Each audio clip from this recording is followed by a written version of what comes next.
Hi, this is Dale O'Shills, pastor of Church of the Redeemer in Gaithersburg, Maryland. Thank you so much for being a part of our devotional time today. I hope these are a blessing in your life. I also encourage you to share them with other people that might be encouraged by them as well, and encourage other people to subscribe to get these on a weekday basis to encourage you in your walk with Jesus. We're looking this week at the whole idea of what we have access to in relationship with Christ. We've talked about a number of different things that we have available to us, talked about wisdom, we talked about the importance of being highly favored and blessed of God. I want to talk today about something else that you can know that you have in relationship with Jesus. You can know that you have a secure future. Now, this is important because a lot of us spend a significant amount of time concerned with the future. What's the future going to be like? Well, what will my future be?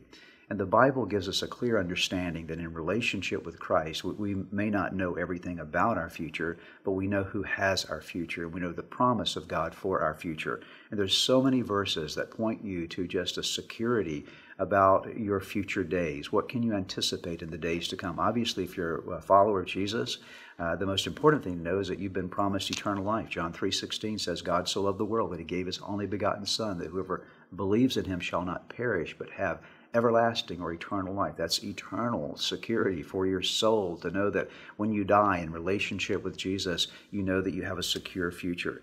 I love the verse that tells us in Jeremiah 29, verse 11. This is a favorite verse of a lot of people, and I want you to grab it in your own heart today. I know that some might say, well, this applies to the Old Testament. No, it applies to you. Every verse in the Bible has application to each of our lives.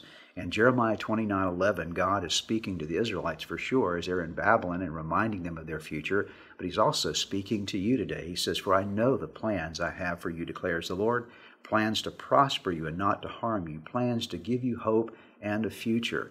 Just like God promised a hope and a future for those Jews in Babylon coming out of Babylon back to their land again, God has a future for you. God has a hope for you. And so if you'll grab hold of that reality and know that as I move forward in my life, that I don't have to concern myself with tomorrow because God's got my tomorrow.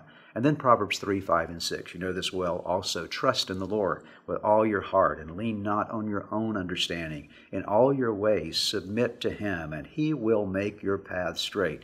That is, as you live your life in trusting God and not trying to figure everything out in your own understanding, but in all your ways acknowledging him and submitting your life to him, God says, I promise you this, I'll make your path straight. So if you've been concerned about your future, if you've been worried about what's coming in the days ahead, let me encourage you today just to give that to God, to be reminded that your future is secure. You have access to a secure future because of a relationship with Jesus Christ.